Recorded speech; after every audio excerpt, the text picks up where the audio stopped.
Open, outspoken, it's Ophthalmology Off the Grid, an honest look at controversial topics in the field. I'm Blake Williamson.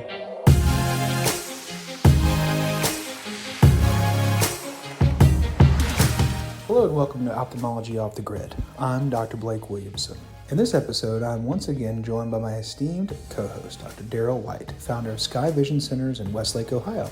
And we are fortunate enough to have two outstanding guests, Dr. Maria Scott and Dr. Lisa Feulner. We have a great discussion about the different paths each of us have taken in our own careers and how we all balance our personal and professional goals. Let's hear more about their perspectives on Off the Grid.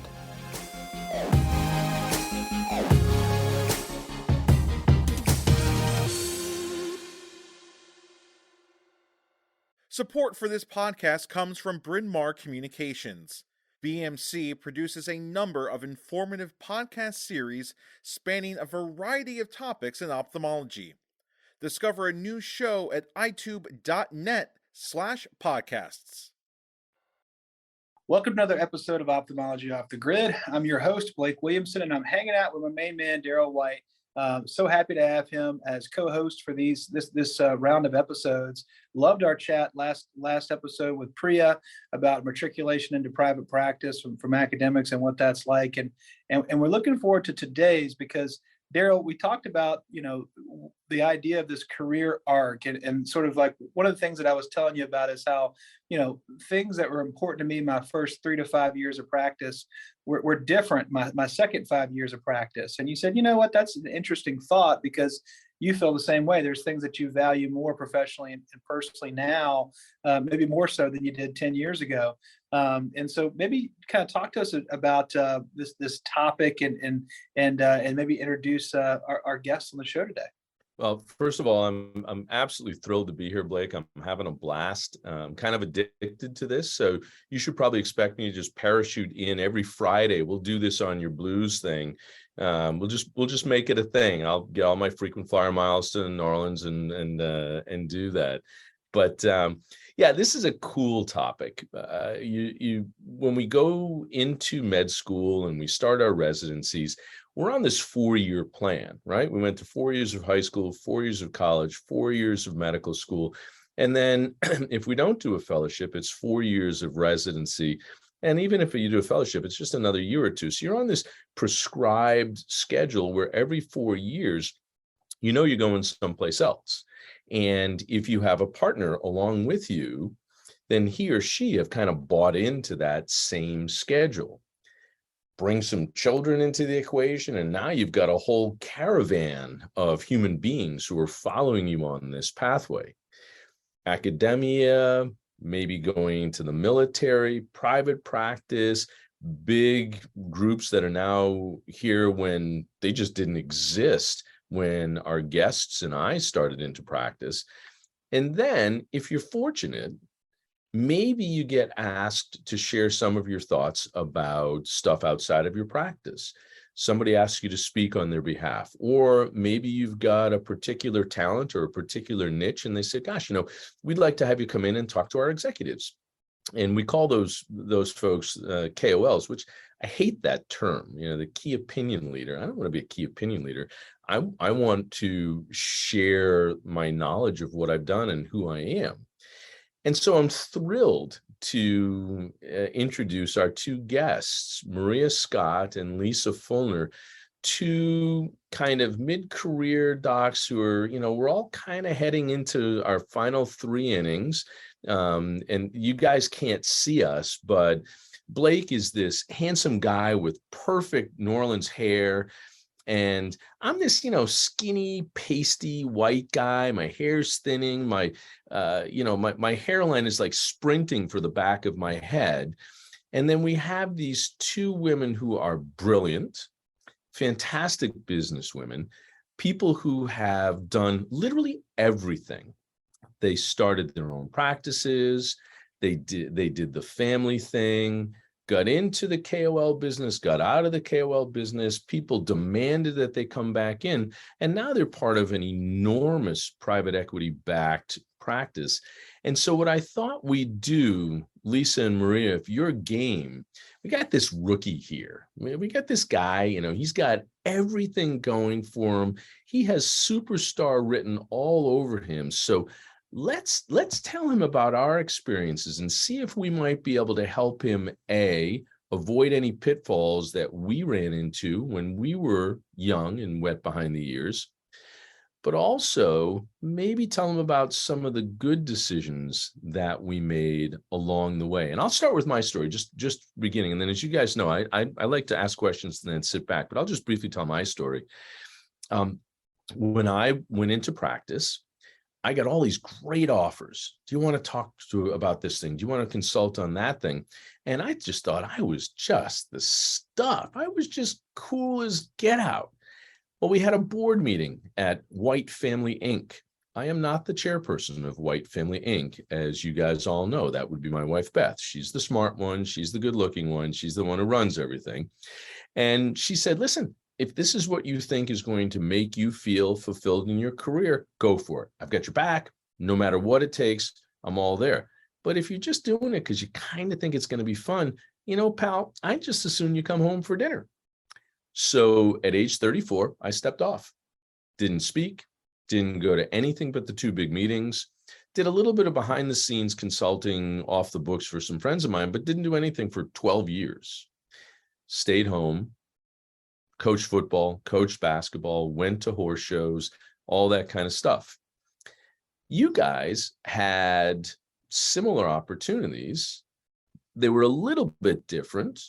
Lisa's got a PhD. Maria, you built this enormous practice. So let me throw it to you guys. And I'm just going to randomly pick Maria because, you guys can't see this, but Maria's sporting the best hair tonight, even better than Blake's.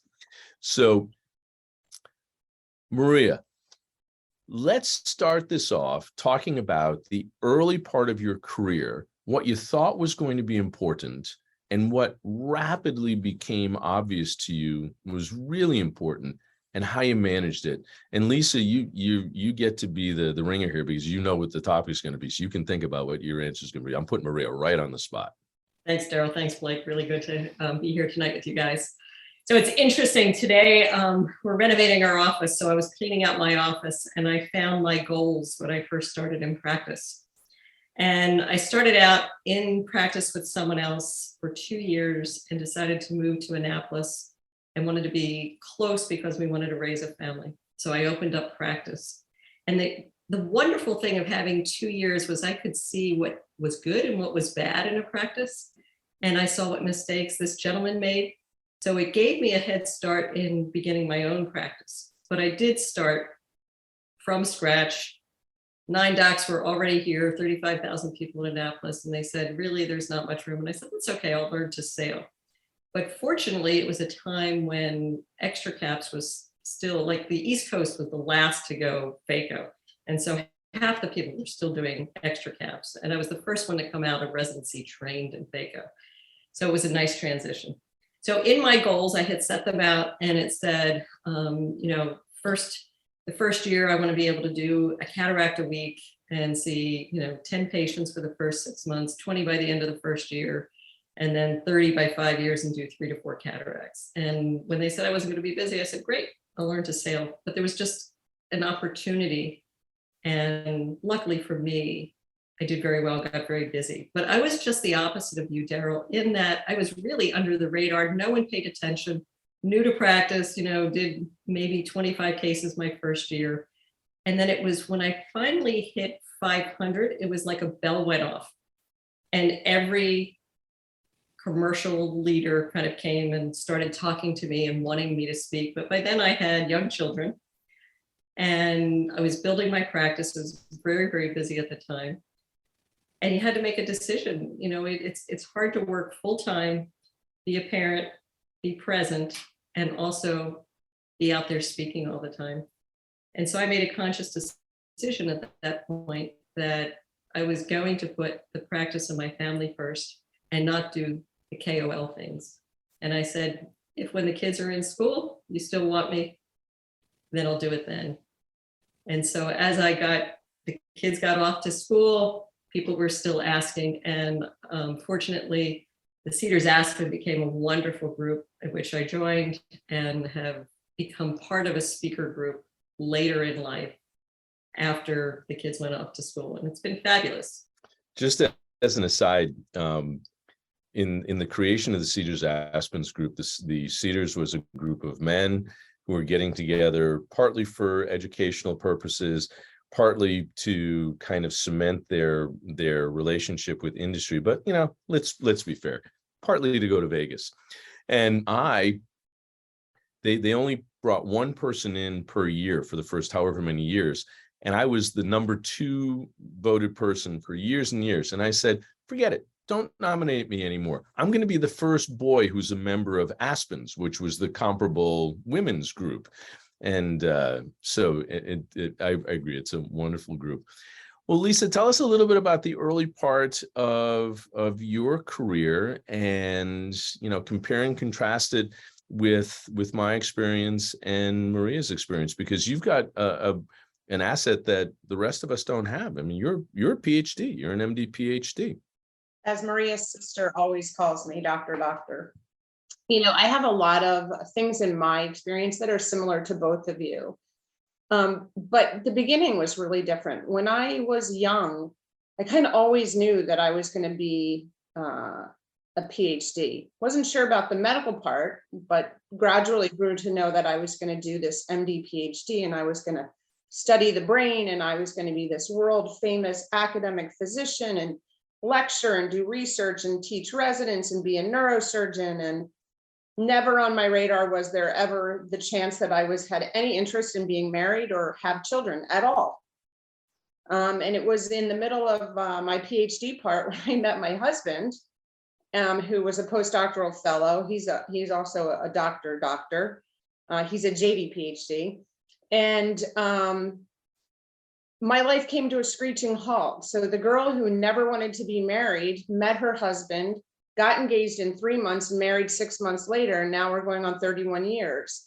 And suddenly, and I think it's a real lesson that the picture we paint of our lives, sometimes you got to white over it because it's going to look different than you planned. And the girl who didn't want to get married was suddenly married. And then, a few years later, kids came into the picture while I was a resident, because as you said, I did the PhD. So I was much older as a med student and as a resident. And so I had my first while I was a resident. And, suddenly my priorities really changed for how I wanted to live my life. And I saw other women, academic physicians, really struggling to succeed as a wife, a mom, a researcher, teaching and seeing patients. And for the first time in my life, I had never doubted myself from the beginning, but suddenly I found myself doubting my ability to be really great. And it really had to face, what did I want? And part of it was my husband says, if you keep going to school and become a fellow and all these things, you're going to be doing it alone because I'm tired of you being in school. And part of it was just deciding, since I couldn't be great at everything, what did I want to be great at? And the first 2 things on the list were being a wife and a mother. And I knew that I could still be a great doctor, but I couldn't do it in academics. So I decided to go into private practice. And like Maria, I used my first 2 experiences in private practice to learn what I liked and what I didn't like. My first practice was this huge practice. I was operating, 40 cataracts a week. I didn't even know the names of the patients. There were just, 70, 80 patients a day in the clinic. And I really thought maybe I chose the wrong career because I didn't know my patients and I really didn't like that. And so I went to a very small private practice where it was much slower and I knew my patients, lower volume. And I kind of learned from both of those things what I wanted. And then, my husband was traveling a lot and never home, and I was working away far from my family. So my husband's like, why don't you open your own practice?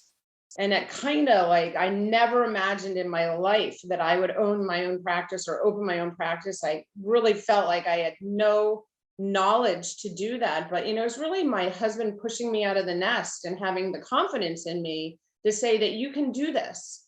And, I used, like Maria, some of the things that I had learned along the way from those other practices. And really did a different pathway than Maria, where I actually shared space with 4 optometrists, and we had 2 different businesses, but we built each other, them from their vision and optical, which I referred to them, and me, and they would send me all their med surge. And we both just blew up and both got big and grew. And eventually I bought their practice. So somehow along the way, shooting from the hip, I made it happen. And like Maria, I really had my nose to the grindstone now on, 3 priorities: wife, mother, and building a business. And watched some of my colleagues who were, going out and speaking, and their businesses were suffering. They were losing traction and losing patients because they just weren't present enough. When you have a smaller practice, you have to be present to really make it grow and keep your eye on it. And waited until my kids were older and started getting involved in being a KOL and speaking and doing the things that I really set out to do, which is a lot of research. It's not bench research like my PhD was in, but it was more clinical research and using my mind to think about problems and solutions and designing clinical studies and helping companies design good studies, and I really found that I enjoyed that. And that's been something that I've had the opportunity to do now later in life. And I think that I don't regret my choice at all, because my kids are now out of the house. And my husband's retired like Maria, so we can't figure out what we did wrong that our men are retired and we're still working.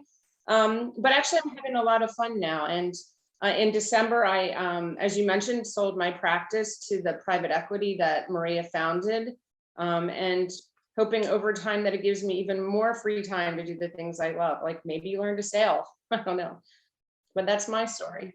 That's awesome. So Blake, share with Maria and Lisa just briefly how in the last year or two you have purposely and consciously throttled back a little bit in order to shift your priorities a little bit closer to home.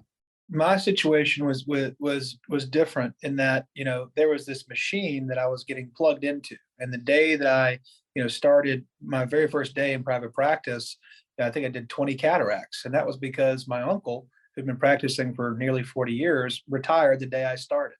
And so I walked into this thing and got very busy. And as Maria was saying, the second that you start doing volume is whenever all the people start to call and ask about going to speak about this lens that you're doing a lot of, or whatever it is. So I got very busy doing that very, very quickly.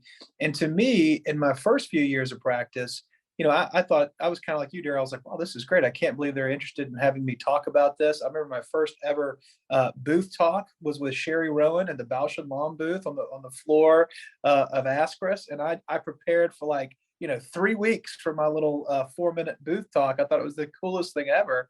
And that kind of started me down the path. And then, what happened was, business and family, so I sired, 3 stallions in 5 years. My boys now are 7, 3, and 2, but we had 3 boys back to back. And I got busier and busier with surgery, and I became an owner of our practice. So around about 5 years into practice, I became an owner of Williamson Eye Center and our surgery center.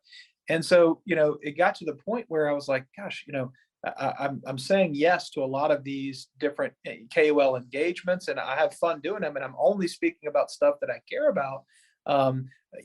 But after a while, I was like, maybe I need to dial that back and only speak about a few things that I'm really, really passionate about. Like, for instance, I may use, let's just say, Combigan, or I may use Restasis.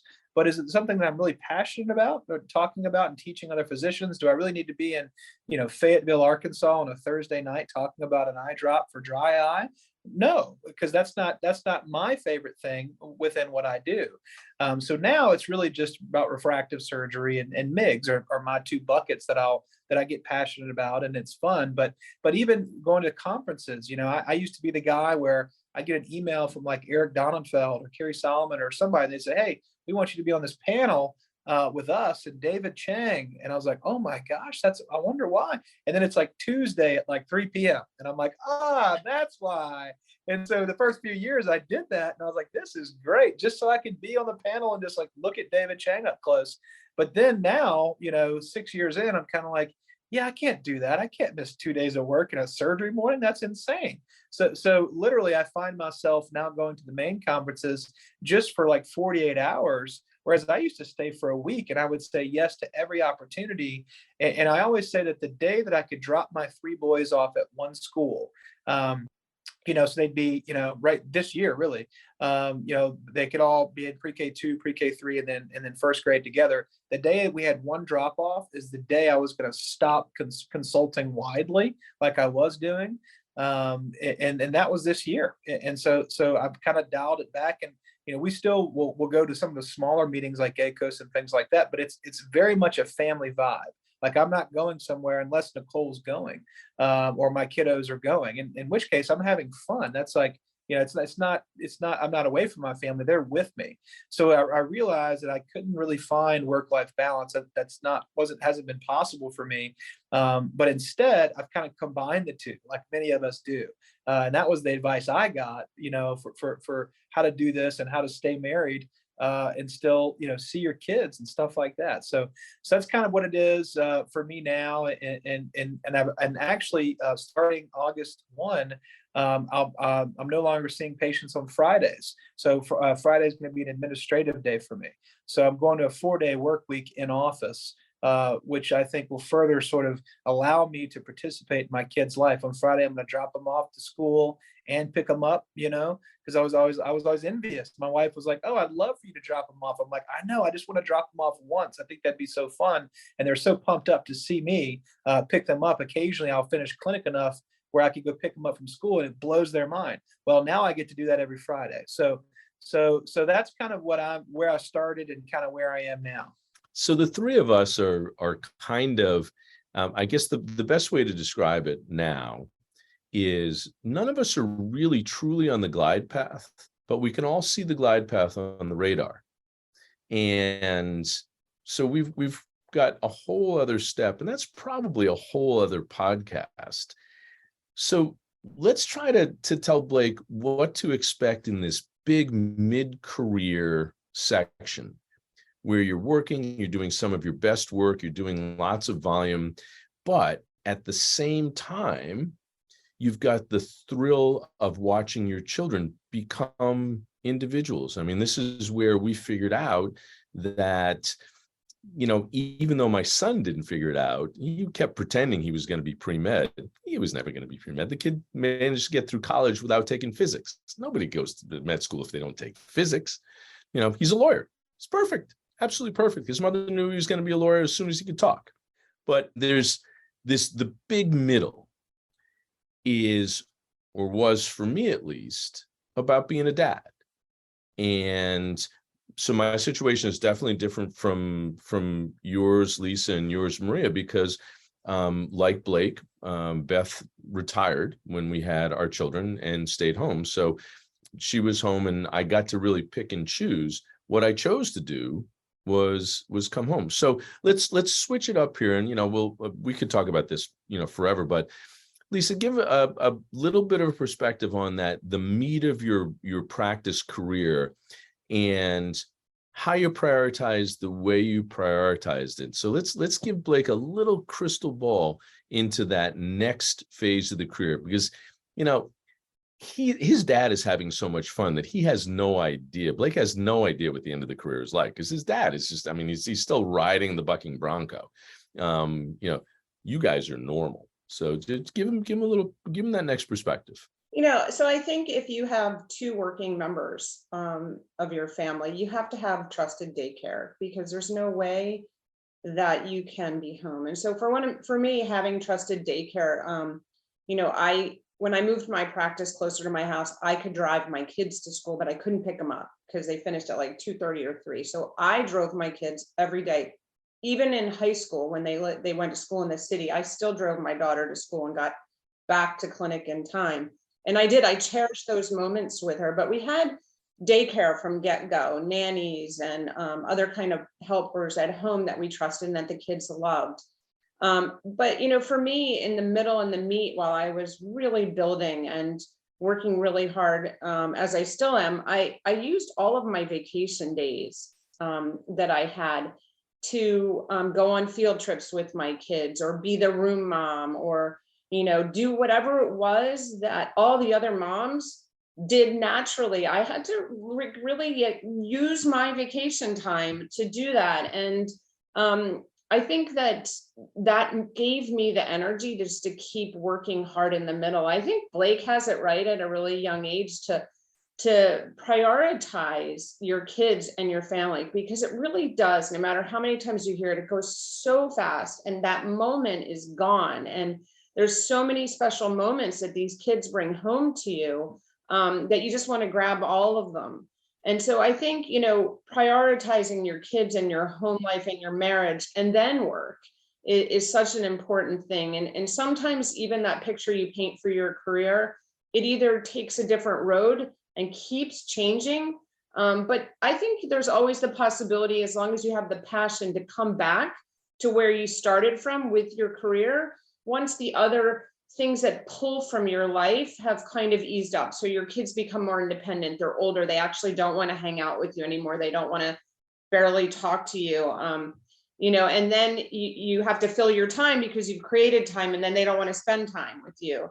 And that's when I sort of started getting back into putting myself out there, when my youngest decided that he'd rather sit in his room with his pop socket phone on his foot, his iPad in one hand and his computer in the other, playing the digital stereo rather than talk to me.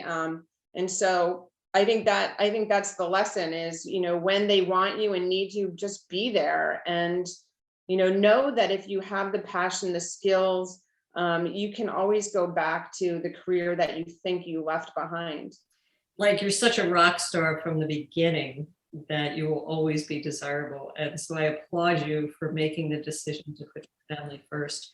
Lisa's absolutely right. You are right, that Darrell, that maybe you do have a little advantage because you have these wonderful supportive spouses that did put the family as the priority and stopped working for them. And it is a little bit more difficult when you're juggling two.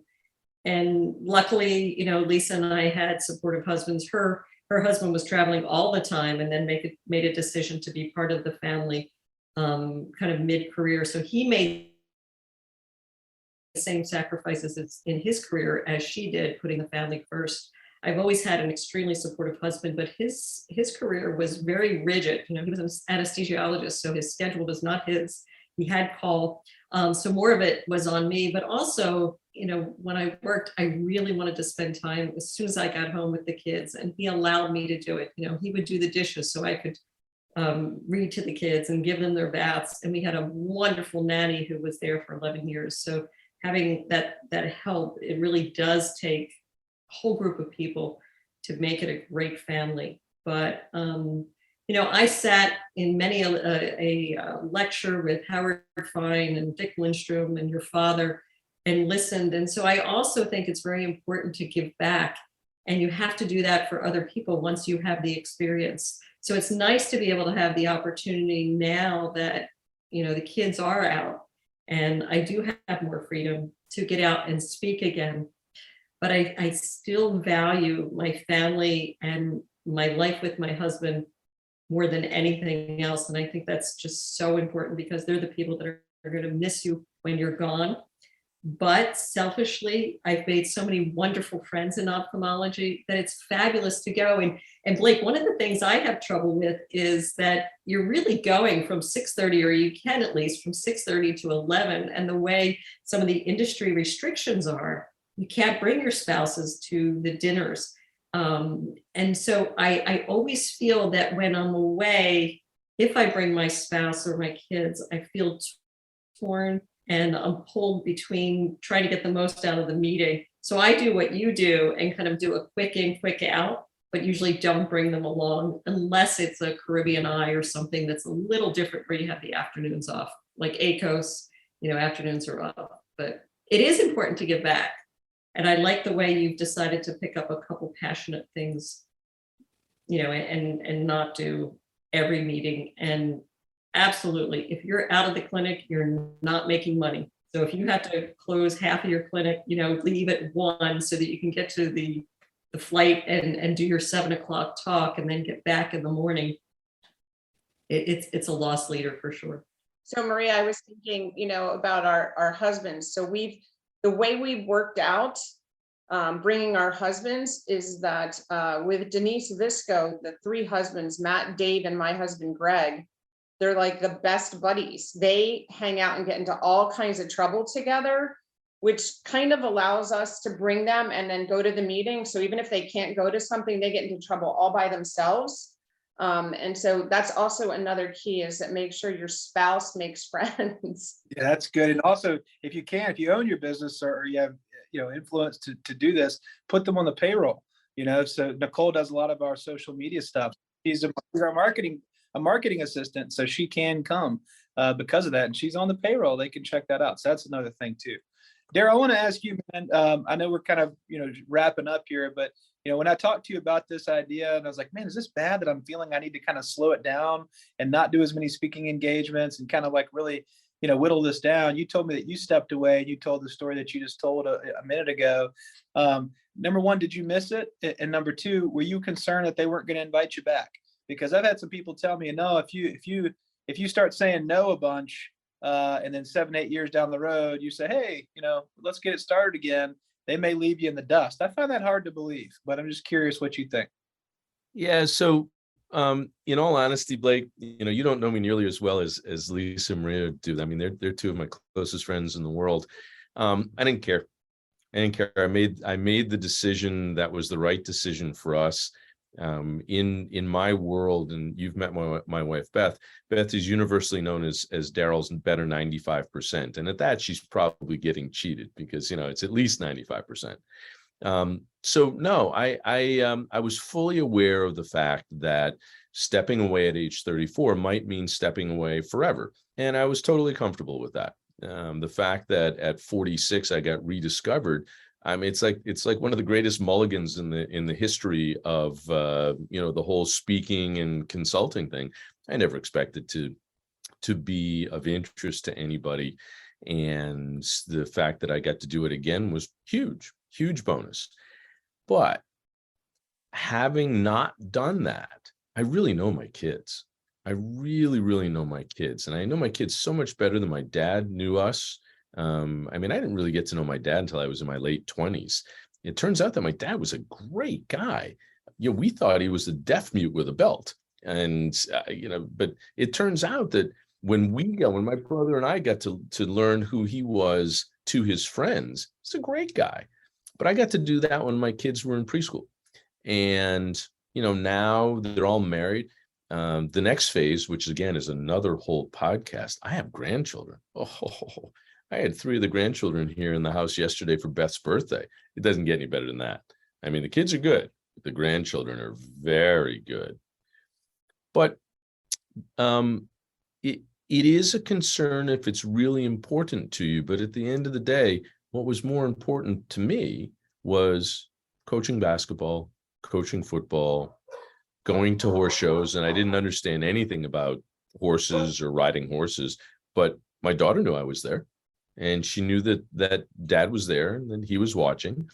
And, the cool thing now looking backwards is my daughter has really described the 3 phases of her dad. In the beginning, I was work dad. I was very intense. Even when I came home, took a little while to wind down, kind of in my 30s, early 40s. Then I was CrossFit dad. CrossFit dad was cool. It was very surprising to my children that their dad could be cool. Now I'm lake dad. I hang out on a lake. I'm very chill. Everybody really likes lake dad very well. But in order to know why it's cool that lake dad is lake dad, you had to know the other guys.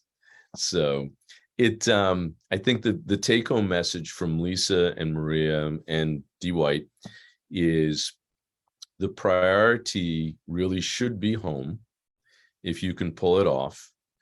And the next priority is, you have to take care of your bread and butter. You take care of your practice, take care of your partners, take care of the people who work for you, take care of your patients. If you have some time left over and you can pull it off, this KOL thing, this speaking thing, this consulting thing, it's a blast. I mean, I don't do that. I don't meet Maria and Lisa. Maria and Lisa shared Beth's 60th birthday with me at ACOS last year. Maria and Lisa and their husbands and I took Beth on a hike up to an alpine lake at the highest point in Guardsman's Pass, where we had a picnic and fed chipmunks. And, that's the payback really for making the decisions that you've made. So, the three of us speaking to you, but hopefully speaking through you to everybody else out there. There are lots of different ways that you can make a career successful, but as the three of us head into whatever the last three innings might be, in the very first part of our years were very much like what you've just done. The middle part is about working, but you've already set the stage for that really important emphasis on what happens at home. Invite us back. We'll talk to you about the last three innings, but we collectively think that you have done a terrific job of setting your priorities. And I please don't think this is presumptuous. I've told you this before, but I'm incredibly proud of you. It's very, very seductive to just let that train take you. And you said no. Your priority was your wife and your kids and your family. And that's a big deal. That's a big deal. And I would bet that Lisa and Maria feel the same way. I don't think you'll ever be sorry, Blake, for the choices that you're making, ever. And they will always be there for you. I mean, industry, whenever you want to step back in again, they will be there. Don't worry. And I think that, for all the young surgeons that are listening to this podcast, and we have a pretty wide reach, if you're asking yourself what you need to be doing, I think you just need to talk to people like this who are happy. Just find the happiest people and ask what they do. And almost always they'll sit you down and tell you, sort of their roadmap, and you can kind of pick and choose what applies to you. And so it's really been inspiring to listen to you guys. I really appreciate you coming on the show. And my co-captain, D White, we got one more podcast coming up, bro. I'm looking forward to it.